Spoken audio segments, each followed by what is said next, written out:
Kita itu pantas bersyukur Pak Jokowi nggak punya riwayat penyakit jantung. Di sini letak pentingnya seorang kepala negara yang riwayat kesehatannya bagus, termasuk masih suka olahraga. Kenapa Mak jebret langsung kupas soal penyakit jantung? Soalnya seharian kemarin banyak berita soal rencana mundurnya Profesor Mahfud sebagai Menko Polhukam. Ini dia info terkini Widya. Juga. Maka hari ini saya sudah membawa surat untuk Presiden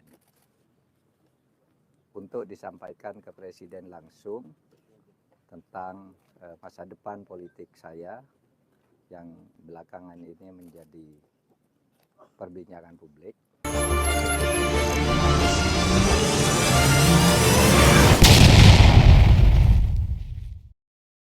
Kita tahu sih pendukung Prabowo Gibran pasti bersorak tuh dengar kabar ini. Kenapa seneng? Kan mereka bisa bully-bully Profesor Mahfud. Lah wong belum mundur aja. Prabowo pakai nyindir-nyindir loh Pak Ganjar dalam debat Pilpres pertama. Katanya penegakan hukum tumpul. Kan komandannya Pak Mahfud. Teman-teman pasti tahulah, mau menterinya sekuat apapun, bila kepala negara tidak berkehendak, nggak jadi tuh barang. Prof Mahfud jadi kambing conge. Kambing hitam bobroknya penegakan hukum akhir-akhir ini. Beliau juga bukan Syahrini yang mendendangkan lagu maju mundur, cantik, bukan begitu. Ada kalkulasi-kalkulasi, ada resiko dan juga ada konsekuensinya. Jangan sampai keputusannya merugikan negara, merugikan rakyat, apalagi dimanfaatkan untuk menjatuhkan Pak Ganjar.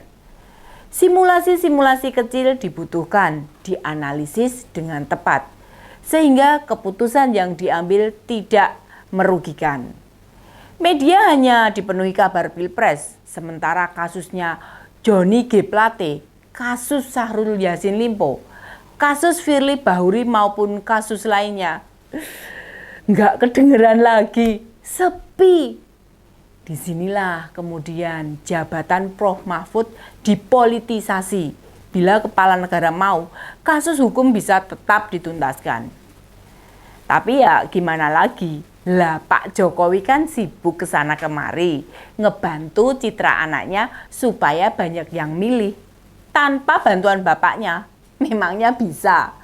Wong ngurus kota Solo, ming sak cilik banget. Soalnya hanya 5 kecamatan saja. Besnya mesti ngutus menteri bantuan untuk si Samsul. Nah, disinilah hitung-hitungan Profesor Mahfud menentukan dengan pas kapan tepatnya beliau mundur dari Menko Polhukam. Nggak percaya, tanpa kemauan keras Presiden, kasus bisa tertangani dengan baik. Mau contoh? Beneran Presiden bisa intervensi tugas menteri.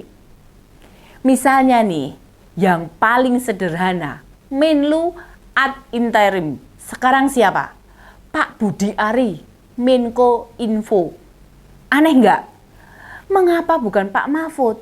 Kenapa tidak Pak Luhut atau Bu Sri Mulyani?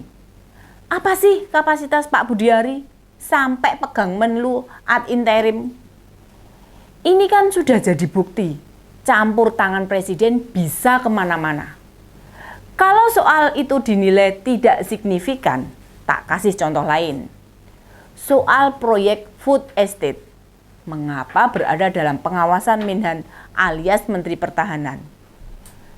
Coba sih yang beginian ini, emang masuk Nurul, maksud saya masuk nalar. Gimana urusannya soal pangan jadi urusannya Menhan itu? Bila terkait distribusi pangan, kita agak paham. Mau bagaimanapun tentang transportasi agak mendingan. Lah kok ini food estate? Ini kan soal cocok tanam, bukan cocok orang. Cocok tanam itu seputar tata kelola tanaman pangan. Sedangkan untuk cocok orang itu tentang kayak sohiban gitu, CS-an. Bestilah kalau anak zaman sekarang. Makanya food estate gagal. Ini terang benderang karena yang ngurus bukan ahlinya. Gimana logikanya food estate jadi urusannya Prabowo? Bukankah idealnya dikomandoi Menteri Pertanian? Mengapa tidak diserahkan pada Pak Sahrul yang waktu itu belum ada masalah? Ya karena Pak Sahrul itu dari Nasdem. Apa urusannya Menhan dengan food estate? Monggo, cek budget proyek ini berapa? Supaya bisa kayak manten anyar, gandengke antara food estate, duit gede sama si Menhan jadi capres. Saya nggak nyimpulin loh ya, bila teman-teman menggandeng imajinasinya ke sono, bukan urusan saya. Gimana, nemu kaitannya nggak? Mau contoh lain? Dulu pernah ditunjuk Menteri Agama seorang veteran TNI. Sehingga toh namanya. Dan gimana perjalanan Kementerian Agama waktu itu? Ya bubrah, rakaruan. Ngelola negara kok buat coba-coba. Itu sama saja mempertaruhkan kesejahteraan rakyat. Tanpa kemauan presiden, ya menteri tidak bisa apa-apa.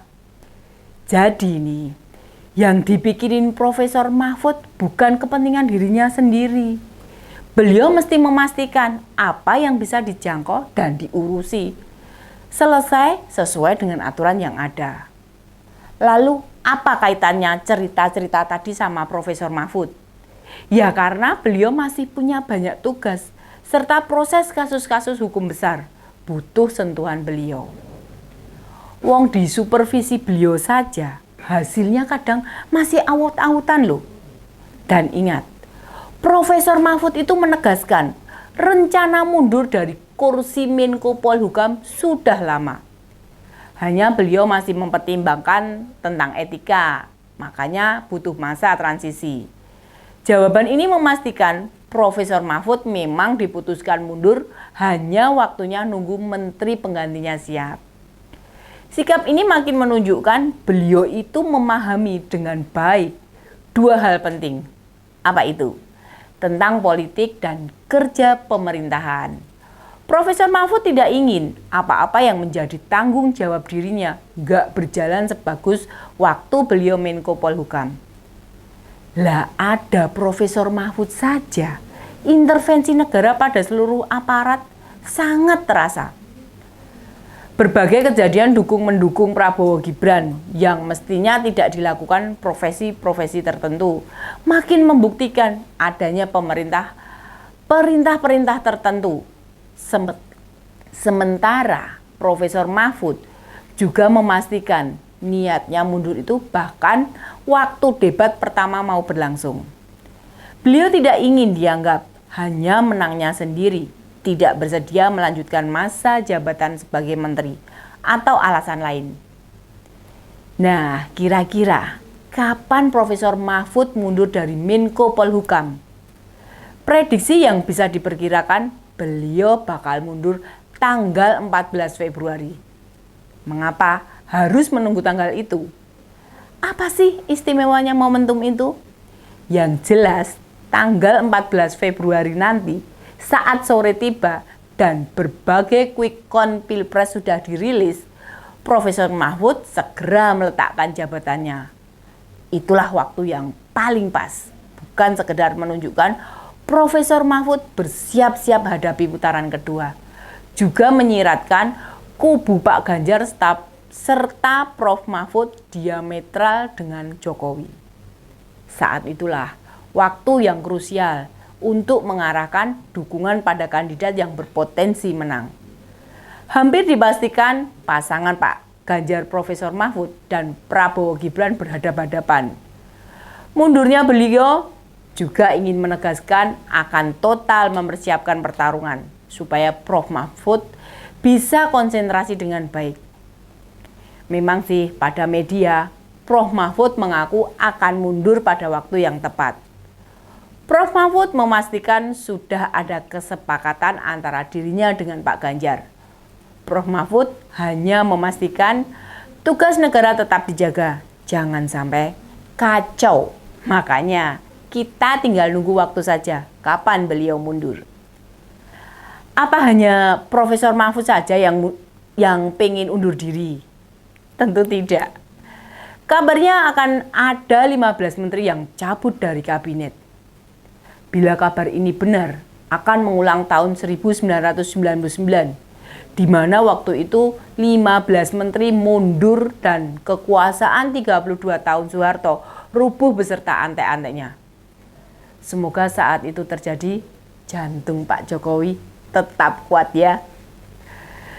Demikian info terkini Widya, sampai ketemu lagi di Ini Dia, info terkini Widya selanjutnya. Salam cerdas. Ini dia, info terkini Widya